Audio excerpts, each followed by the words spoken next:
السلام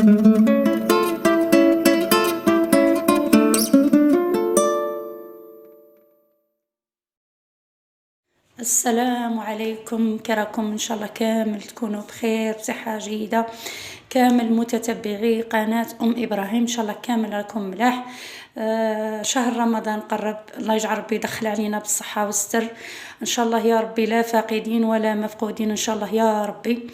واللي راه متمني شي حاجه ربي يحققها لها ان شاء الله يا رب. والبنات اليوم جيت معكم ندير معكم وصفه سهله وبسيطه. اليوم جيت ندير معكم عجينه، نحضر معكم ليكيش، عجينه تاع ليكيش. واش نحتاجوا البنات في هذه العجينه تاع ليكيش؟ بسم الله. في الحاجه الاولى نبداو بها، بسم الله والصلاه على رسول الله. واش نحتاجوا البنات؟ نحتاجوا 2 مغارف تاع الزبده. 2 مغارف تاع الزبده، اي نوعيه تاع زبده تخدمي بها الكاطو ولا لي صابلي تاعك، موالفه تخدمي بها يعني.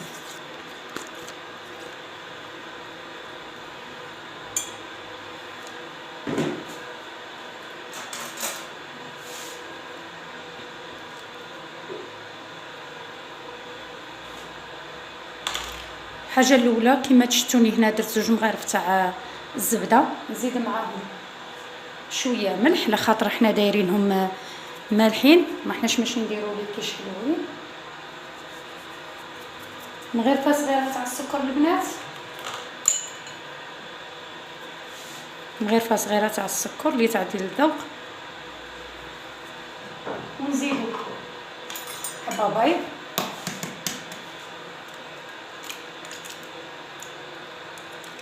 ونزيدو كما قلت لكم 4 كاس تاع الزيت،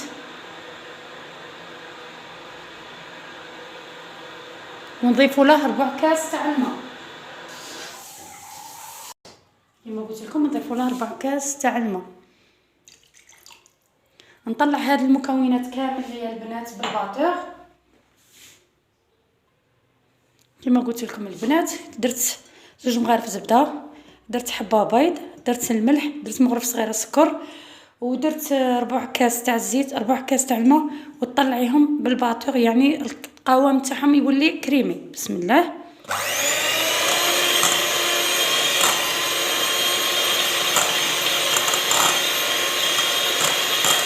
بعد ما طلعت الخليط مع بعض يعني خدمت الخليط مع بعض ولات كشغل كريمي كما راكم تشوفوا يا البنات. درك انا غادي نحي الباطور منها ونخدم درك بيديا عادي. واش تنحتاجوا البنات دروك؟ نحتاجوا الفرينه باش نلموا العجينه تاعنا، ونحتاجوا قرصه برك تاع خماره يعني على راس المغرف. دوك نوريكم على راس المغرف غادي نديروا شويه برك. نجيبوا الصفايه نغربلوا الفرينه تاعنا، حاجه باينه يعني الفرينه تغربلوها باش تجيكم العجينه تاعكم مليح.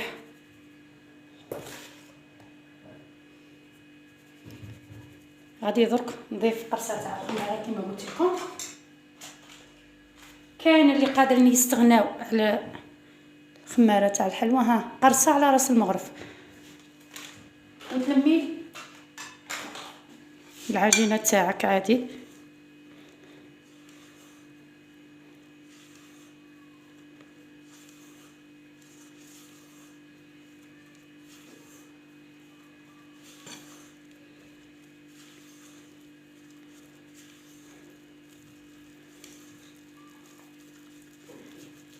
كما راكم تشوفوا البنات نطموا العجينه تاعنا.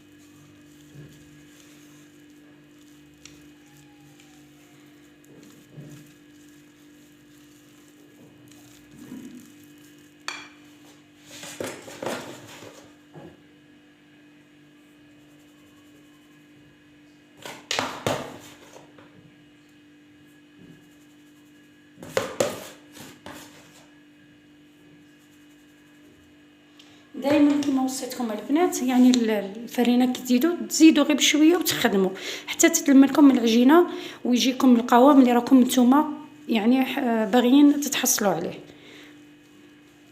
كما راكم تشوفوا البنات بهذا الشكل تلمت لي العجينه. هذا هو القوام اللي رانا نحوسوا عليه، اللي تحصلنا عليه. دوكا البنات انا نخلي العجينه تاعي ترتاح، يعني من الاحسن العجينه تخلوها ترتاح، يعني كي تخلوها ترتاح وتخدموا بها يجيكم لي كيش تاعكم يجيكم روعه. دوكا انا نخلي العجينه تاعي ترتاح ان شاء الله ونرجع لكم. راني رجعت لكم درك بعد ما ارتاحت العجينه تاعنا. درك غادي نخدموا لي كيش مع بعض. شوفوا يا البنات، كاين اللي يسرحوا العجينه ويطبعوا. انا بالنسبه لي هذه انا ما تجينيش عمليه، كل وحده وكيش تبغي. انا نبغي يعني العجينه تاعي نجيبها نديرها بهذا الشكل هكا كرات. نسرح العجينه تاعي بهكا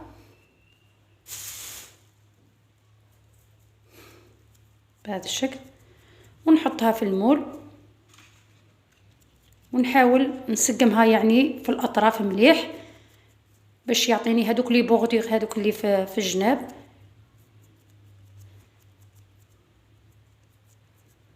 يعني البنات خدمتها سهله ماهيش واعره.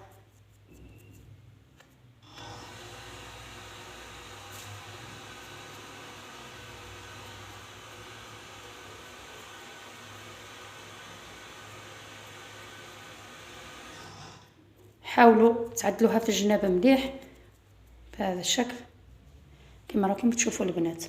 نعاود معكم وحده.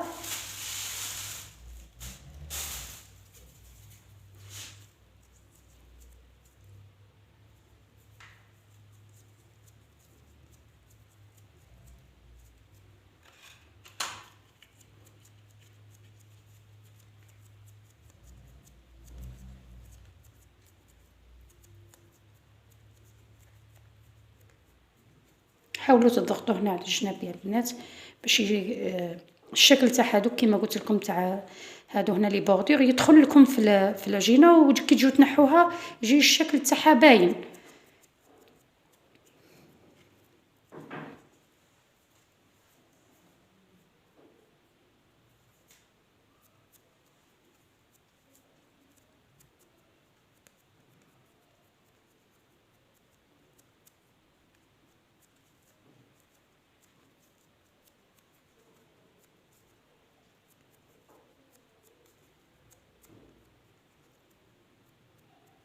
بهذا الشكل انا نكمل كامل الكميه اللي عندي يا البنات ونديرهم في الكونجيلاتور مده واحد دقيقه ولا زوج، ونطيبهم على نار هاديه. نشعل من الفوق ومن التحت، خليها تسخن لي واحد شويه يعني تتفالي، وندخلهم يطيبوا يعني كيما نطيبوا لي صابلي.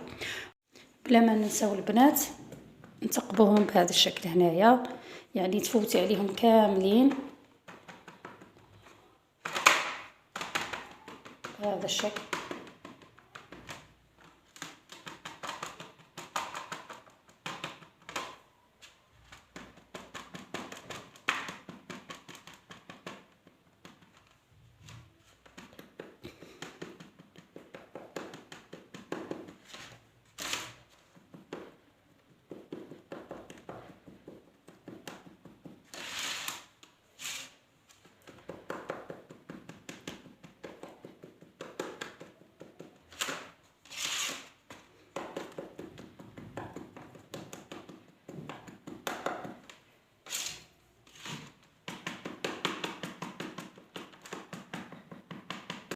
راني رجعت لكم البنات بعد ما طابوا لي كيش تاوعي جاو بهذا الشكل البنات.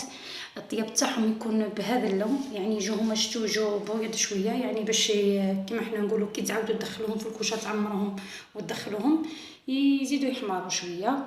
والحشو اللي يبقى لكم الاختيار البنات. انا هاد العجينه قطعت لي 22 حبه 22 حبه تاع لي كيش. ان شاء الله تكون عجبتكم الوصفه البنات. ما تنساونيش باللايك والاشتراك في قناه ام ابراهيم باش يوصلكم كل جديد، ومبروك عواشركم البنات.